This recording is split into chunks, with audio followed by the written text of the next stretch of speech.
Hello नमस्कार बच्चों, स्वागत है आप सभी का बेसिक शिक्षा के इस ऑनलाइन लर्निंग प्लेटफॉर्म पर। आज बेटा हम लोग करने वाले हैं सीएचएस क्लास 9th का 2018 का पीवाईक्यू यानी प्रीवियस ईयर क्वेश्चन। जो सीएचएस का हमारा पूरा का पूरा पेपर है जिस पे टोटल 100 क्वेश्चंस यहाँ देख सकते हो। टोटल मैक्सिमम मार्क्स जो है वो 100 दिखा रहा है। यहाँ पे टोटल 100 क्वेश्चंस हैं। जैसा कि पता है आपको कि 100 क्वेश्चंस आपके एग्जाम में आते हैं, 100 मार्क्स के नेगेटिव मार्किंग नहीं होती और टाइम आपको 2 घंटे का मिलता है। तो यहाँ पे बेटा वीडियो थोड़ी लंबी होगी क्योंकि सारे के सारे क्वेश्चंस को हम लोग करेंगे। सिर्फ मैथ्स के 20 क्वेश्चंस को हम लोग छोड़ देंगे क्योंकि मैथ्स के क्वेश्चंस आपको मनीष सर करवा रहे हैं। बाकी साइंस के, इंग्लिश के, हिंदी के, सोशल साइंस के और जीके के जितने भी क्वेश्चंस आए हुए थे 2018 में हम उन सबको सॉल्व करेंगे। 2019 का पेपर आपको ऑलरेडी चैनल पे सॉल्व करवा दिया गया है, तो आज हम लेके आए हुए हैं 2018 का पेपर और इसी तरह से पीछे हम लोग जाते जाएंगे। ठीक है, तो चलो बेटा सॉल्व करते हैं। ठीक है, चलो सॉल्व करते हैं बिना देरी किए। तो पहला क्वेश्चन है बेटा आपके सामने, हु डिस्कवर्ड फर्मेंटेशन। ठीक है, किण्वन की खोज किसने की, फर्मेंटेशन की खोज किसने की। ठीक है, किण्वन या फर्मेंटेशन की खोज किसने की, तो इसका आंसर है बेटा लुईस पैस्चर। ठीक है, लुईस पैस्चर ने फर्मेंटेशन की खोज की थी, किण्वन की खोज की थी। इसके बाद बेटा अगले क्वेश्चन पे आ जाते हैं हम, दूसरे क्वेश्चन पे। Animals found in a particular area are termed as. एक विशेष क्षेत्र में पाए जाने वाले जानवरों को क्या कहा जाता है। तो देखो आपको पता होगा बेटा, एक एरिया में पाए जाने वाले सारे प्लांट्स को हम बोलते हैं फ्लोरा और सारे के सारे एनिमल्स को हम बोलते हैं फौना। तो इसका आंसर होगा 2 फौना। ठीक है, which of the following cells have irregular shape. इनमें से कौन सी ऐसी कोशिकाएं हैं, ठीक है, जिनका अनियमित आकार होता है, इरेगुलर शेप होता है। ठीक है, white blood cells, amoeba, both 1 and 2, none. ठीक है, श्वेत रक्त कोशिकाएं, अमीबा, दोनों या इनमें से कोई नहीं। तो बेटा इसका आंसर है सी। ठीक है, थर्ड, बोथ 1 and 2 यानी कि व्हाइट ब्लड सेल्स जो WBC हैं, ठीक है, और जो अमीबा है दोनों में इरेगुलर शेप होता है। तो इसका आंसर होगा थर्ड। अगला question, the fusion of egg and sperm is called. Fusion of egg और स्पर्म शुक्राणु और अंडे के फ्यूजन को हम क्या कहते हैं। ठीक है, शुक्राणु और अंडे की फ्यूजन को हम क्या कहते हैं बेटा, तो इसको हम कहते हैं फर्टिलाइजेशन या निषेचन। ठीक है, फर्टिलाइजेशन या निषेचन के नाम से हम इस प्रक्रिया को जानते हैं। अगले क्वेश्चन की तरफ बढ़ते हैं बेटा, who are the primary consumers. Primary consumers कौन होते हैं, प्राथमिक उपभोक्ता कौन होते हैं। तो बेटा जो हमारे प्रोड्यूसर्स होते हैं वो होते हैं प्लांट्स और प्राइमरी कंज्यूमर्स होंगे हमारे हर्बीवोर्स या शाकाहारी। ठीक है, हर्बीवोर्स या शाकाहारी। इसके बाद अब बेटा देखो फिर से आ जाते हैं अगले क्वेश्चन की तरफ, छठा क्वेश्चन। ठीक है, 6th, the nature of image formed by 2 plane mirrors. ठीक है, आपको क्वेश्चन रुको मैं दिखाता हूँ। The nature of image form by 2 plane mirrors depend on. ठीक है, किस पे डिपेंड करता है, nature of image form by 2 plane mirrors. ठीक है, इंक्लाइंड एट एन एंगल, एक एंगल पे। ठीक है, ऊपर की तरफ देखो आपको दिखेगा यहाँ पे, किसी कोण पर झुके हुए 2 समतल दर्पणों के द्वारा बनाए गए प्रतिबिंब की संख्या किस पर निर्भर करती है। अगर मान लो ये 2 मिरर्स हैं, ठीक है, ये पहला मिरर है और ये दूसरा मिरर है, इनके बीच का कोई एंगल है बेटा, मान लेते हैं इनके बीच का एंगल है थीटा। तो जो ये इमेज बनाएंगी वो किस बात पे डिपेंड करता है, the thickness of 2 mirror, shape of the mirror, the angle between the 2 mirror. ठीक है, दर्पण के पार्श्व की प्रकृति पर, ठीक है, दोनों दर्पणों की मोटाई पर, ठीक है, दोनों दर्पणों की आकृति पर या दोनों दर्पणों के बीच की कोण पर, किस पर डिपेंड करता है बेटा, तो इसका आंसर होगा 4th। ठीक है, एंगल बिटवीन द 2 मिरर्स। ठीक है, जो एंगल्स पे होता है ये डिपेंड करता है कि उनका एंगल क्या है बीच में। ठीक है, एंगल अगर ये थीटा, अगर ये 90 डिग्री से बढ़ा दोगे तो इमेज कम हो जाएगा, 90 डिग्री से कम रहेगा तो इमेज ज़्यादा बनेगी। ठीक है, अगला question, the coloured portion of human आई। आंख का रंगीन वाला भाग क्या कहलाता है, आंख का रंगीन वाला भाग, कलर्ड पोर्शन ऑफ ह्यूमन आई क्या कहलाता है बेटा, तो ये होता है आइरिस। ठीक है, आइरिस होता है कलर्ड पोर्शन। ठीक है, अगला क्वेश्चन की तरफ आते हैं, अगले क्वेश्चन की तरफ बढ़ते हैं बेटा। Animals and plants whose number are diminishing to a level that they might face extinction are termed as. जानवर और पेड़ पौधों, ठीक है, जिनकी संख्या एक निर्धारित स्तर से कम होती जा रही है और जो विलुप्त हो सकते हैं, इनको हम क्या बोलते हैं, एक्सोटिक, एंडेंजर्ड, एंडेमिक या एलीट। ठीक है, हम इनको क्या बोलते हैं, तो इसका आंसर है बेटा एंडेंजर्ड। ठीक है, किस नाम से जानते हैं ऐसी स्पीशीज को, एंडेंजर्ड, जो आने वाले समय पे एक्सटेंट हो सकती हैं या संकटपन्न प्रजातियां या endangered species. The tadpole develops into an adult frog by the process of। Tadpole जो होता है बेटा, ठीक है, फ्रॉग का जो बच्चा होता है वो अडल्ट में डेवलप करता है किस प्रोसेस से? फर्टिलाइजेशन, मेटामॉर्फोसिस, एम्बेडिंग या बडिंग।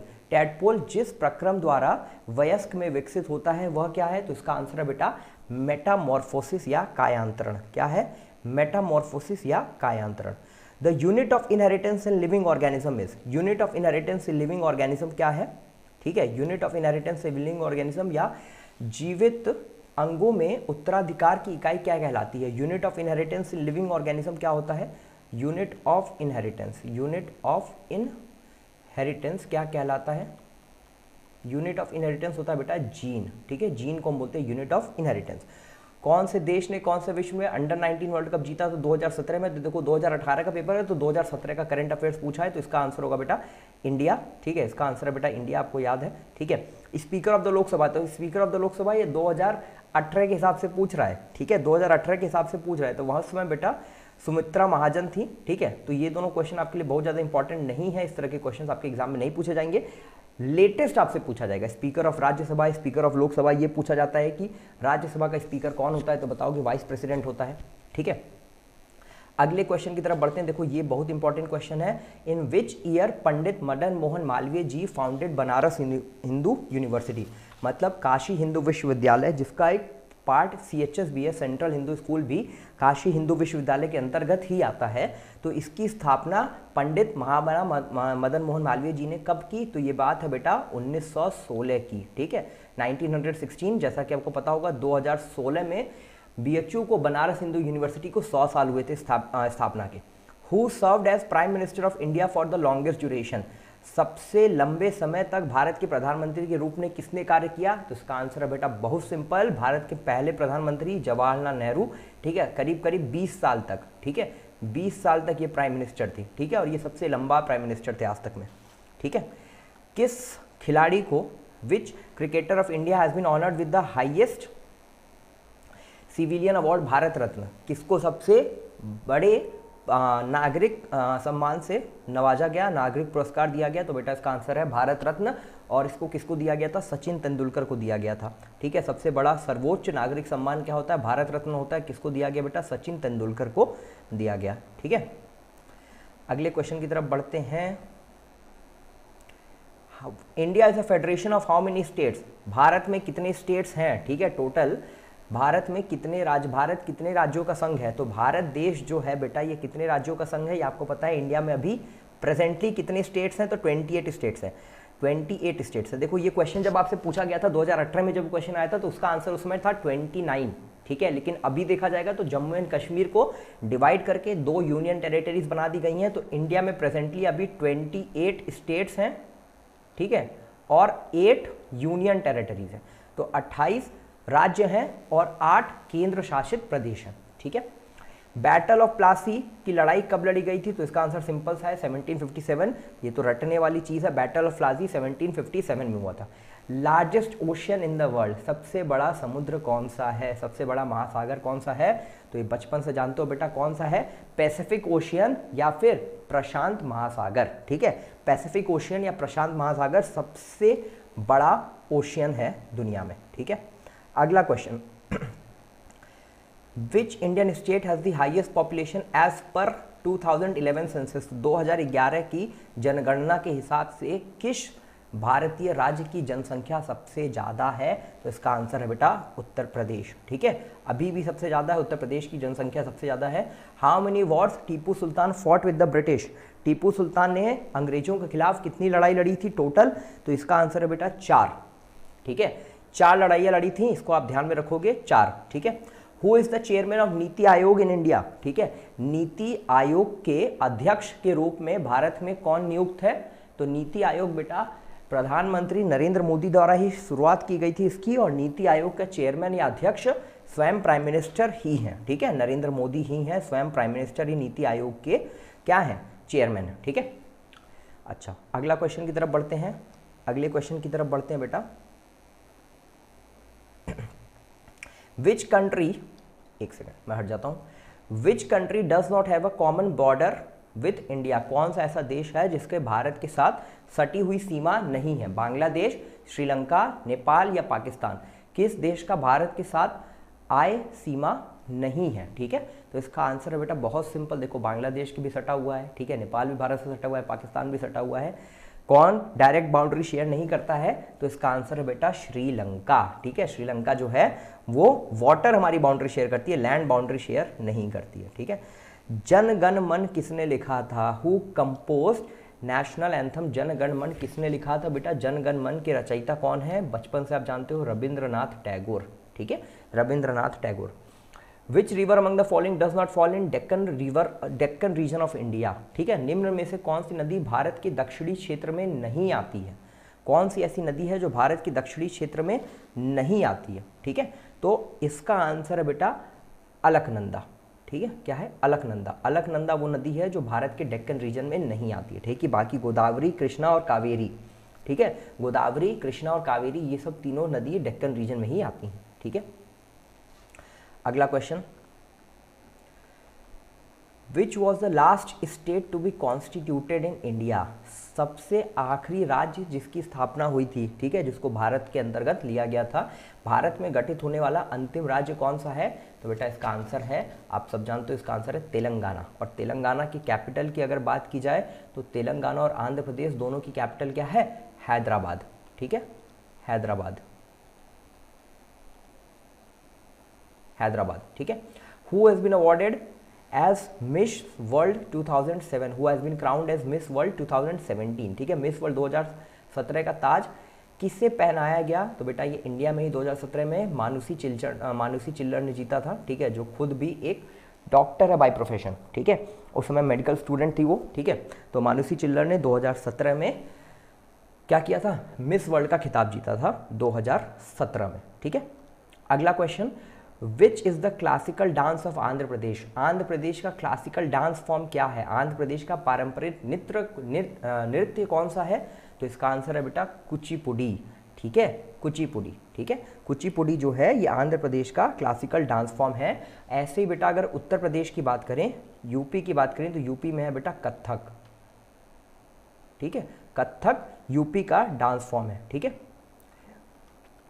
किसने कहा था, who said arise awake and stop not till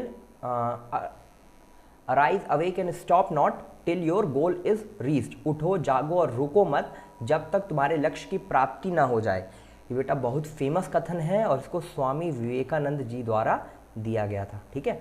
विश्व Bharati university at Shantiniketan was established by, Vishwa Bharati university जो है शांति निकेतन में, इसके फाउंडर कौन है, किसने इसको एस्टैब्लिश किया था, विश्व भारती यूनिवर्सिटी के फाउंडर कौन है, ठीक है।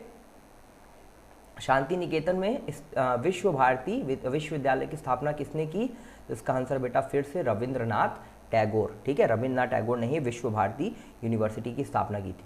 Vinayak Pitaka is a book related to, Vinayak Patrika या विनायक पिटाका ग्रंथ किससे संबंधित है, तो बेटा इसका आंसर है बुद्धिस्ट संघ से, ठीक है, बुद्धिस्ट संघ से, बौद्ध संघ के नियम इसमें बताए गए हैं और ये बुद्धिज्म से रिलेटेड है। तो देखो बेटा अभी 31 से लेके 50 क्वेश्चन तक, 31 से लेके 50 ये 20 क्वेश्चन आपके मैथमेटिक्स से हैं जो आपको मनीष सर ने डिस्कस कर दिया है, ठीक है।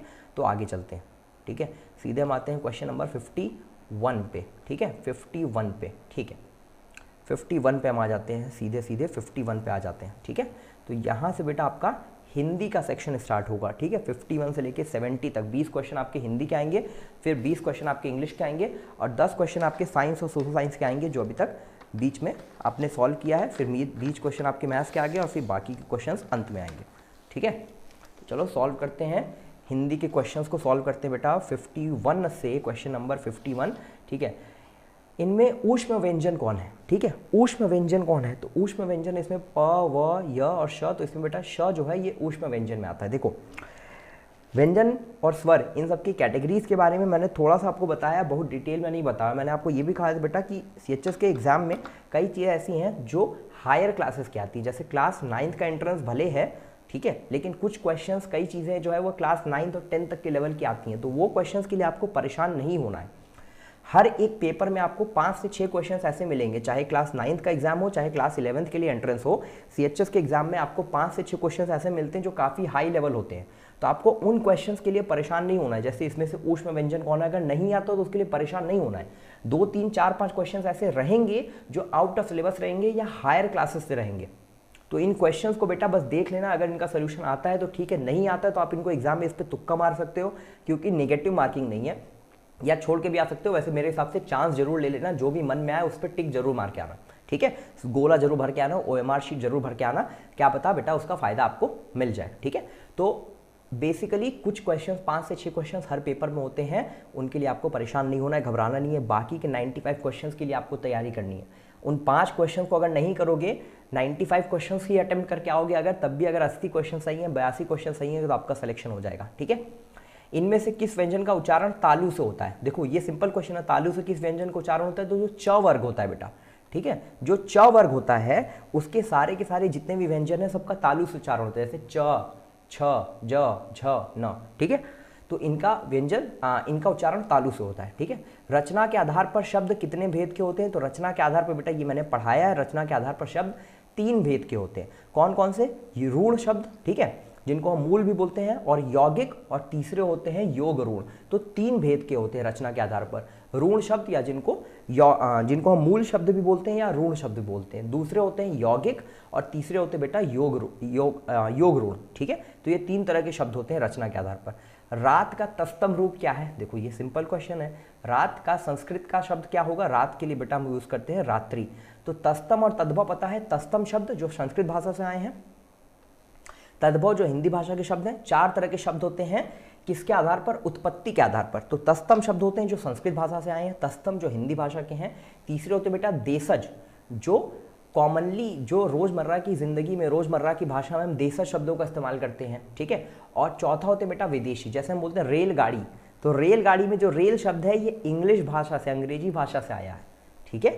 तो 4 तरह के शब्द हैं उत्पत्ति के आधार पर। क्या क्या? तस्तम जो संस्कृत से आते हैं, तद्भव जो हिंदी भाषा के हैं, देशज जो रोज आममर्रा की जिंदगी में इस्तेमाल होते होते बिगड़ गए हैं, ऐसे शब्दों को हम देशज बोलते हैं। और चौथे होते हैं बेटा विदेशी शब्द, ठीक है। तो ये हो गए शब्दों के आधार पर, उत्पत्ति के आधार पर शब्दों का वर्गीकरण, ठीक है। अगला सवाल, बुद्धिमान शब्द का स्त्रीलिंग शब्द क्या है? तो बुद्धिमान के लिए हम बोलते हैं बुद्धिमती। अब देखो स्पेलिंग का है, तो बुद्धिमती में बेटा बड़ी ई होती है, ठीक है, बुद्धिमती, ठीक है, बुद्धिमती, ठीक। जैसे अब कुछ बुद्धिमान बच्चे भी पढ़ रहे होंगे यहाँ, और कुछ बुद्धिमती बच्चियाँ भी पढ़ रही होंगी, ठीक है। तो ये हो गया बुद्धिमान और बुद्धिमती। अगला क्वेश्चन, पिता ने पुत्र को किताब दिया, रेखांकित पद में कौन सा कारक है? तो कारक मैंने आपको बोला हमेशा याद करने के लिए, कर्ता ने, कर्म को, करण से के द्वारा, संप्रदान को के लिए, आपादान से अलग होने के अर्थ में, संबंध का के की रा रे री, अधिकरण में, पर, संबोधन हे ओ अरे। तो ये अगर याद होगा तो एक क्वेश्चन जरूर सही करोगे। तो देखो यहाँ पे एक क्वेश्चन आया, कर्ता ने कर्म को, तो पिता ने पुत्र को किताब दिया, तो कौन सा कारण? करण, सॉरी, कर्ता ने कर्म, ठीक है, कर्म कारक, ठीक है, कर्म कारक।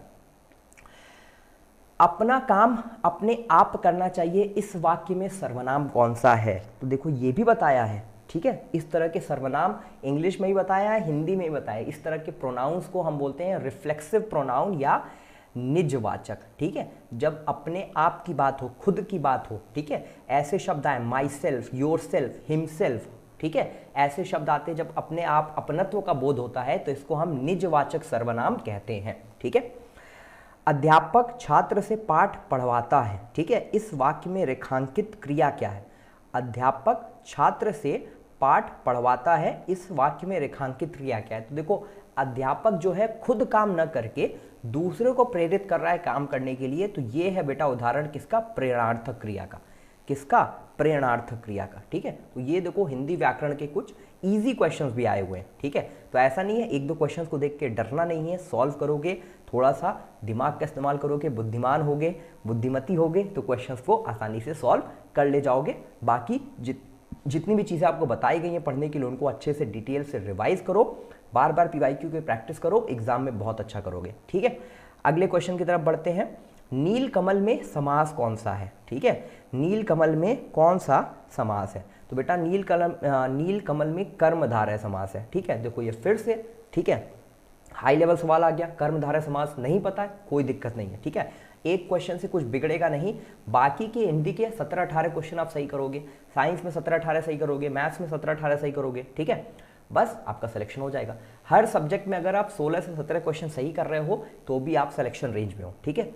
आग में घी डालना मुहावरे का अर्थ क्या है? आग में घी डालना क्या होता है? क्रोध को भड़काना, मतलब कोई गुस्सा है तो उसको ऑलरेडी और गुस्सा देना, ठीक है, उसको और गुस्सा दिलवाना, तो ये होता है क्रोध को भड़काना, ठीक है। आग में घी डालना यानी क्रोध को भड़काना, ठीक है। अच्छा, दादाजी से चला नहीं जाता, इस वाक्य में कौन सा वाच्य है? दादाजी से चला नहीं जाता, इस वाक्य में कौन सा वाच्य है, ठीक है। तो दादाजी बेटा खुद ना मतलब चलने के लिए उन्हें मेहनत करनी पड़ रही है, ठीक है, खुद उनसे नहीं चला जाता है, ठीक है। तो यहाँ पे भाववाच्य है, क्या है बेटा? भाववाच्य है, ठीक है। पानी परात को हाथ छुओ नहीं, नैनन के जल से पग धोए। तो नैनन के जल से पग धोए, ठीक है, इन पंक्तियों के रचनाकार कौन है, ठीक है। ये जो 64th क्वेश्चन है इसमें देखो अलंकार भी है। अगर देखोगे नैनन के जल से पग धोए तो आंसुओं से, मतलब आंख से जो जल है, ठीक है, उनसे पैर धोने की बात हो रही है। तो इसमें कौन सा अलंकार होगा? इसमें अतिशयोक्ति अलंकार होगा। कौन सा अलंकार होगा बेटा? यहाँ पे होगा अतिशयोक्ति अलंकार, ठीक है। और इसके रचयिता है बेटा नरोत्तम दास जी, ठीक है। नरोत्तम दास जी इन पंक्तियों के रचयिता हैं, ठीक है। अगला क्वेश्चन, अभी न होगा मेरा अंत, अभी अभी तो आया है मेरे जीवन में मृदुल बसंत। इन पंक्तियों के रचनाकार कौन है? सूर्यकांत त्रिपाठी निराला, सुमित्रानंदन पंत, जयशंकर प्रसाद या महादेवी वर्मा। अभी न होगा मेरा अंत, अभी अभी तो आया है मेरे जीवन में मृदुल बसंत, ठीक है। तो इन पंक्तियों के रचयिता है बेटा, इन पंक्तियों के रचयिता हैं आपके लिए सूर्यकांत त्रिपाठी निराला जी, ठीक है। सूर्यकांत त्रिपाठी निराला जी इन पंक्तियों के रचयिता हैं, ठीक है। सूर्यकांत त्रिपाठी निराला इस सवाल का जवाब होगा, ठीक है। प्रत्युष शब्द का अर्थ क्या होता है, ठीक है। तो प्रत्युष शब्द का अर्थ होता है बेटा प्रातः काल। ये प्रत्युष शब्द जो है, ठीक है, ये आपको 2017 में भी सेम क्वेश्चन आया था, 2018 में भी सेम क्वेश्चन आया, ठीक है। तो दो बार रिपीट हुआ है। तो प्रत्युष शब्द का अर्थ होता है बेटा प्रातः काल, ठीक है, प्रातः काल, ठीक है। उम्मीद करता हूँ आपको दिखाई दे रहा होगा। निम्नलिखित कौन सा कथन गलत है, ठीक है। तो यहाँ पे 4 कथन दिए हुए हैं, इनमें से कौन सा गलत है? संधि में दो पक्षों का मेल होता है, संधि तोड़ने को विच्छेद कहते हैं, ठीक है। समास में 2 पदों के प्रत्यय समाप्त कर दिए जाते हैं, समास में 2 पदों के प्रत्यय समाप्त कर दिए जाते हैं, ठीक है, सही बात है। समास तोड़ने को विग्रह कहते हैं, तो समास के तोड़ने को विग्रह कहते हैं और संधि के तोड़ने को विच्छेद कहते हैं। ये मैंने लेक्चर्स में पढ़ाया हुआ है। फिर बोला है कि समास में पदों के प्रत्यय समाप्त कर दिए जाते हैं, तो हाँ ये सही बात है, ठीक है, ये सही बात है बेटा। संधि में 2 पक्षों का मेल होता है, तो ये गलत है। संधि में 2 वर्णों का मेल होता है, ठीक है। संधि में क्या होता है बेटा? 2 वर्णों का मेल होता है, तो ये गलत है और यही आपका सही उत्तर हो जाएगा, ठीक है। कामायनी के रचनाकार कौन है? भारतेंदु हरिश्चंद्र, मैथिली शरण गुप्त, जयशंकर प्रसाद या रामधारी सिंह दिनकर। तो कामायनी के बेटा रचयिता कौन है? तो इसका आंसर होता है बेटा 68 का आंसर है जयशंकर प्रसाद, ठीक है। इस क्वेश्चन का आंसर है बेटा जयशंकर प्रसाद। कामायनी के रचनाकार जयशंकर प्रसाद जी हैं, ठीक है। अगला सवाल, आपकी यात्रा मंगलमय हो, अर्थ की दृष्टि से ये वाक्य कैसा है? आपकी यात्रा मंगलमय हो, तो अर्थ की दृष्टि से ये वाक्य कैसा है? विधान वाक्य है, ठीक है, विधि वाक्य है, इच्छा वाक्य है या संकेत वाक्य है? तो वाक्य की दृष्टि से अगर बात किया जाए तो ये बेटा इच्छा वाक्य है, ठीक है। आप इच्छा कर रहे हो कि जो भी इंसान यात्रा करने जा रहा है उसकी यात्रा कैसी हो? मंगलमय हो। तो 69 का आंसर हो जाएगा बेटा 3, ठीक है, 69 का आंसर हो जाएगा 3, ठीक है, इच्छा वाक्य। अगले प्रश्न की तरफ बढ़ते हैं।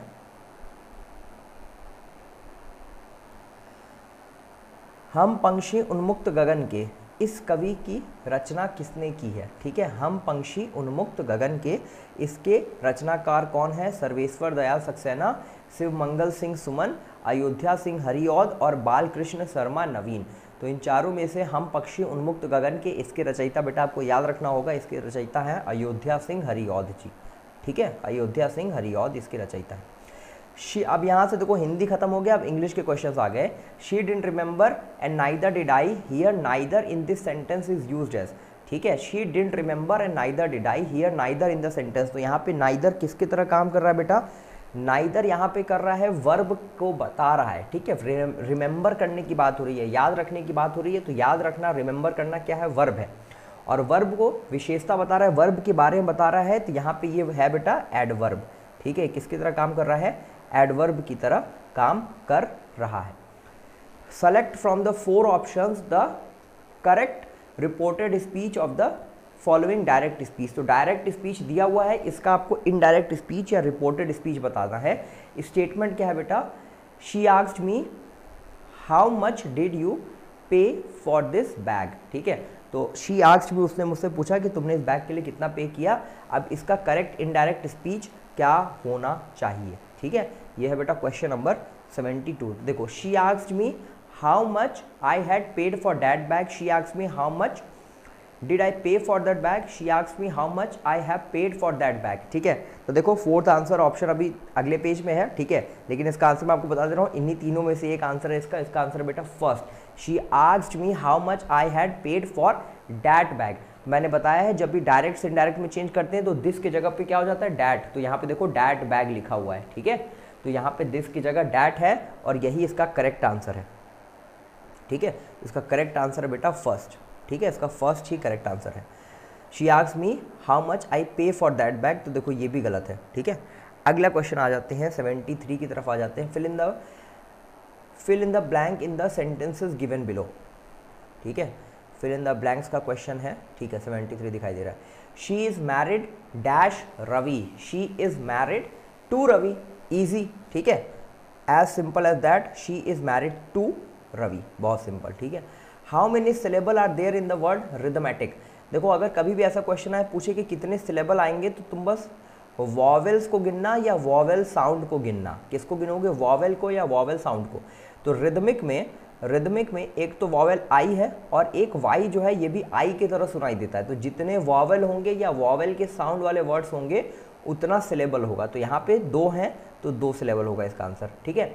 सिलेबल मतलब क्या होता है बेटा, जब इस शब्द को हम तोड़ेंगे, ठीक है, इसके प्रोनाउंसिएशन के लिए जब इसको तोड़ेंगे तो ये होगा रिदम इक, ठीक है, रिदमिक, रिदमिक, रिदमिक, इस तरह से इसको बोलेंगे, ठीक है, रिदमिक, ठीक है, रिदमिक। तो रिदमिक, रिदमिक, ठीक है, इसी को बोलते हैं सिलेबल। तो 2 सिलेबल में टूटेगा। A person who lives alone and like to avoid other people is called. ऐसा कोई इंसान जो अकेला रहना चाहता है और दूसरे लोगों को अवॉइड करता है उसको बोलते हैं बेटा रेक्ल्यूस। क्या बोलते हैं, रेक्ल्यूस, ठीक है। इंपॉर्टेंट है ये, रिपीटेड क्वेश्चन है, कई बार आता है, ठीक है। ये 1 वर्ड सब्स्टिट्यूशन का एग्जाम्पल है। Which of the following is the correct passive voice of the following sentence. एक सेंटेंस दिया हुआ है, इसका करेक्ट पैसिव वॉइस बताना है। They believe that mister Mohan is very rich. ये ओरिजिनल सेंटेंस है, ठीक है, ये ओरिजिनल सेंटेंस है। दे बिलीव डैट मिस्टर, एक सेकेंड, ओरिजिनल सेंटेंस इसके ऊपर वाला है, ठीक है, ये नहीं है, इसके ऊपर वाला ओरिजिनल सेंटेंस है, ठीक है। They believe that mister Mohan is very rich. तो mister Mohan was believed to be very rich, mister Mohan has been believed to be very rich, mister Mohan was believed as very rich, या mister Mohan is believed to be very rich.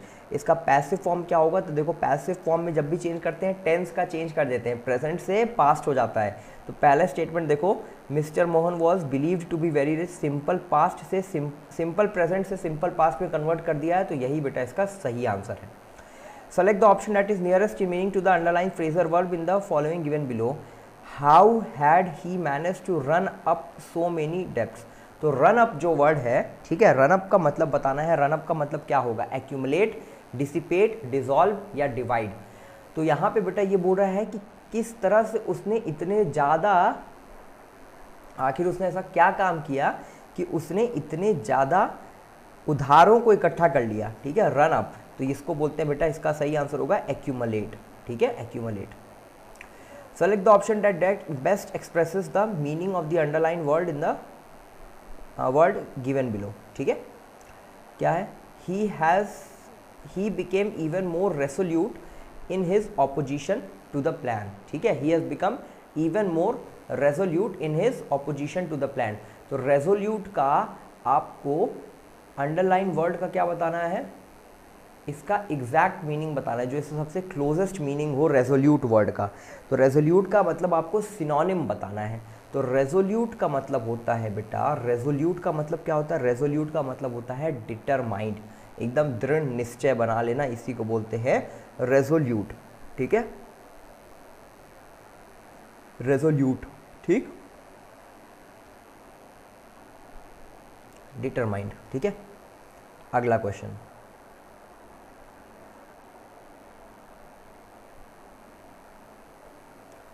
Select the option that best expresses the opposite meaning of the underline word in the given below. तो यहाँ पे opposite meaning बताना है, मतलब antonym बताना है। She couldn't disguise her glee, GLEE, at the embarrassment, at their embarrassment. तो कोई और एम्बेरस हो रहा था, मतलब कोई और क्या हो रहा था, लज्जित हो रहा था, तो उस पर कोई हंस रही थी, कोई लड़की है या कोई स्त्री हो सकती है, वो हंस रही है, ग्ली। तो ग्ली मतलब होता है बेटा बहुत ज़्यादा खुशी। ठीक है, ग्ली मतलब क्या होता है, बहुत ज़्यादा खुशी, किसी का मतलब बेइज्जती हो रही है, उस पर बहुत ज़्यादा उसका मजाक उड़ाना, इसको बोलते हैं ग्ली। ठीक है, तो ग्ली का उल्टा होगा बेटा, ग्ली का उल्टा होगा ग्लूम। ठीक है, ग्ली का उल्टा क्या होगा, ग्ली का अपोजिट होगा, एंटोनिम होगा ग्लूम। ठीक है, ग्लूम का मतलब होता है पीड़ा, दुख, तकलीफ, कष्ट। ठीक है, अगला आ जाओ, विच of the following statement is incorrect. ठीक है, कौन सा इसमें से ग्रामेटिकली इनकरेक्ट है ये बताना है। ठीक है, 3 and 3 is 6, ठीक है, सही बात है। We shouldn't blame ourselves for who happened, we shouldn't blame ourselves for who happened. देखो हु की जगह क्या होना चाहिए यहाँ पे, वॉट हैपेंड होना चाहिए, सीधी सी बात। ठीक है, तो यही है इनकरेक्ट। इसके बाद no sooner had she said it then she burst into tears. ठीक है, and I neither know nor cared what had happened to him. तो इसका जो सबसे सही आंसर होना चाहिए बेटा वो बी होना चाहिए। सी वाला भी, थर्ड वाला भी थोड़ा सा गलत है, लेकिन we shouldn't blame ourself for who happened ये तो पूरी तरीके से गलत है। ठीक है, we shouldn't blame ourself for who happened ये बेटा पूरी तरीके से गलत है। ठीक है, ये तो संपूर्ण रूप से गलत है। द वर्ड थ्रिफ्ट मीन्स, ठीक है, थ्रिफ्ट का मतलब क्या होता है, थ्रिफ्ट का मतलब होता है बेटा बहुत ज़्यादा किसी चीज़ की कमी। ठीक है, थ्रिफ्ट का मतलब होता है मिजरलीनेस, माइजरलीनेस। ठीक है, मतलब बहुत ज़्यादा गरीबी, अत्यंत गरीबी, एकदम कमी है किसी भी चीज़ की। ठीक है, इसको बोलते हैं थ्रिफ्ट। चलो अगले क्वेश्चन की तरफ बढ़ते हैं। Antonym of the word parsimonious. ठीक है, आपको शायद दिखाई ना दे रहा हो, एक सेकेंड। ठीक है, मैं आपको वर्ड लिख देता हूँ, आपको इसका एंटोनिम बताना है। वर्ड है पार्सिमोनियस, PARSI,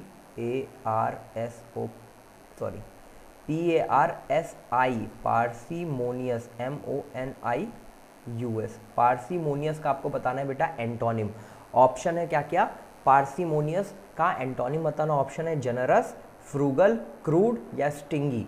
तो पार्सिमोनियस का मतलब होता है बेटा जो किसी भी चीज़ के लिए पैसा बचाए बहुत ज़्यादा। ठीक है, और इसका उल्टा होगा जेनरस। इसका आंसर क्या होगा, जेनरस। जो हर चीज़ में दिल खोल के खर्चा करे उसको बोलते हैं जेनरस। ठीक है, अ पर्सन, अगला क्वेश्चन आ जाओ।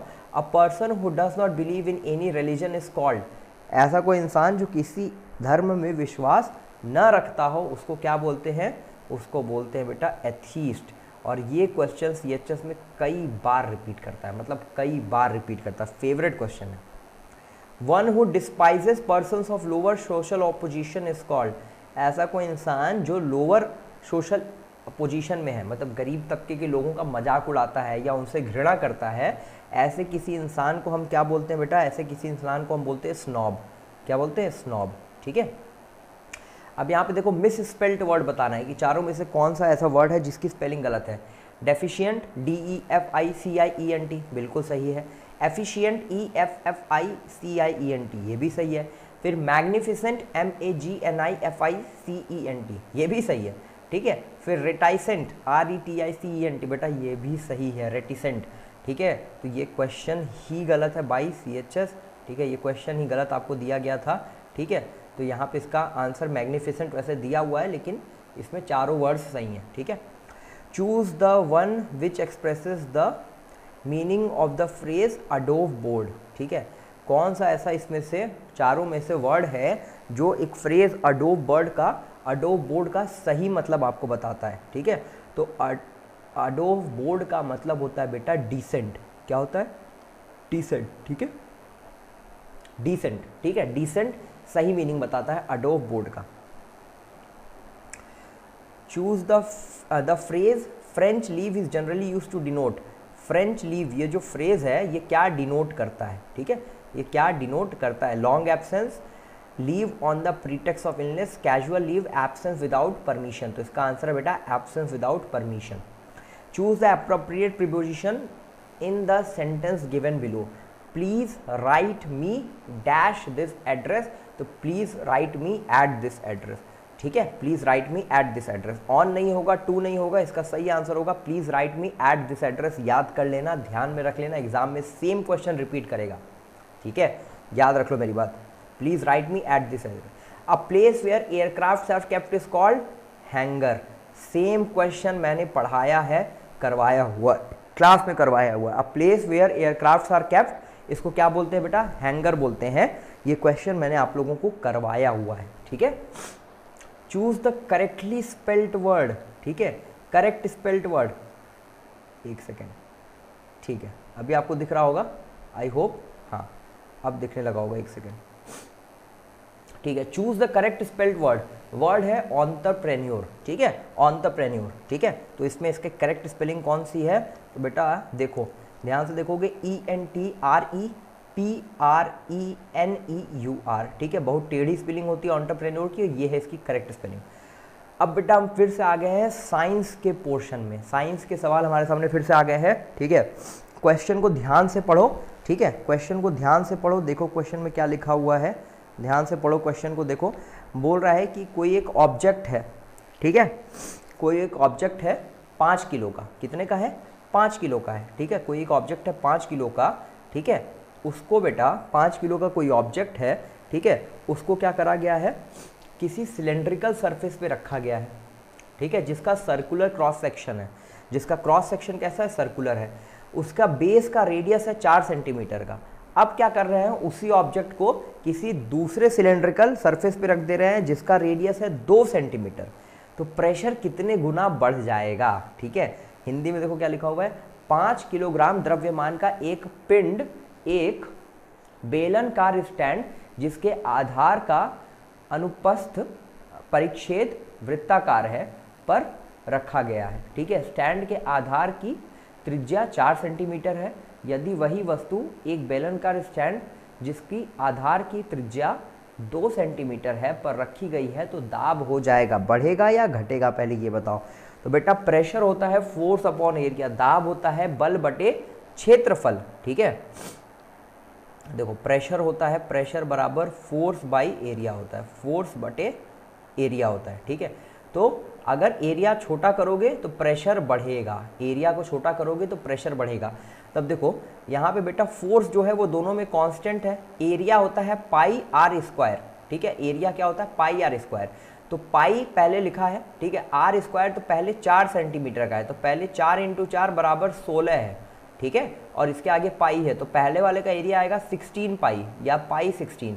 दूसरे वाले का एरिया आएगा पाई 2 का स्क्वायर, अब रेडियस 2 हो गया, पाई आर स्क्वायर, सर्कल का एरिया तो पाई आर स्क्वायर ही होता है, तो ये हो जाएगा 4 पाई। तो एक है बेटा 16 पाई, ठीक है, एक है f बटे 16 पाई, दूसरा है f बटे 4 पाई, ठीक है। तो f बटे 16 पाई और f बटे 4 पाई दोनों में कौन बड़ा है? f बटे 4 पाई बड़ा है, ठीक है, और कितना बड़ा है? 4 गुना बड़ा है। तो प्रेशर क्या हो जाएगा बेटा? 4 गुना बढ़ जाएगा, ठीक है, प्रेशर क्या हो जाएगा बेटा? 4 गुना बढ़ जाएगा। अब यहीं पे देखो सबसे लास्ट में अगला क्वेश्चन है, इन फ्लूट विच वाइब्रेटिंग पार्ट प्रोड्यूसेस साउंड। बांसुरी में कौन सी ऐसी चीज़ है, कौन सी ऐसी चीज़ है जिसमें वाइब्रेशन होता है और ध्वनि नियंत्रण, बांसुरी में कौन सा कंपन करता भाग ध्वनि उत्पन्न करता है, ठीक है। स्ट्रेच्ड स्ट्रिंग है, ठीक है, स्ट्रेच्ड मेम्ब्रेन है, एयर कॉलम है, एयर कॉलम है, ठीक है, और होल्स ऑफ द फ्लूट है। क्या ऐसी चीज़ है बांसुरी के अंदर जिसकी वजह से साउंड उत्पन्न होता है, ठीक है। तनी हुई डोरी, तनी हुई झिल्ली, वायु स्तंभ या बांसुरी के छेद। तो बेटा इसका आंसर होगा वायु स्तंभ, या इसी को बोलते हैं एयर कॉलम। क्या बोलते हैं? एयर कॉलम, COLUMN, यही इसका करेक्ट आंसर होगा। Brake pads in the system of automobiles are used to. वाहनों के ब्रेक पद्धति में ब्रेक पैड लगाया जाता है, किस लिए लगाया जाता है? Reduce friction, increase friction, keep friction unchanged on applying brakes, increase the motion of rim of wheel. क्या करने के लिए होता है बेटा? फ्रिक्शन बढ़ाने के लिए, ठीक है, घर्षण बढ़ाने के लिए होता है, ठीक है। अगला क्वेश्चन 94, 93 तो हो गया, ठीक है। 94 की तरफ बढ़ते हैं, ठीक है।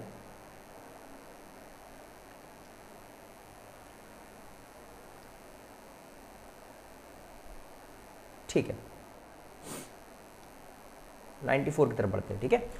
In the figure shown angle of reflection is, ये जो फिगर आपको दिख रहा है बेटा, यहाँ पे एंगल ऑफ रिफ्लेक्शन क्या होगा सॉरी ये जो फिगर आपको दिख रहा है बेटा, यहाँ पे एंगल ऑफ रिफ्लेक्शन क्या होगा। देखो ये मिरर है, मिरर के ऊपर ये नॉर्मल है, नॉर्मल हमेशा 90 डिग्री होता है। तो अगर बेटा ये टोटल 90 है, ये 40 है, तो ये कितना होगा 50 डिग्री। और अगर ये 50 डिग्री है तो ये भी कितना होगा 50 डिग्री। तो मतलब जितना एंगल ऑफ इंसिडेंस होता है उतना एंगल ऑफ रिफ्लेक्शन होता है, तो दोनों होगा बेटा 50 डिग्री। तो 94 का आंसर हो जाएगा बेटा 2, ठीक है। 94 का आंसर हो जाएगा 250 डिग्री, ठीक है।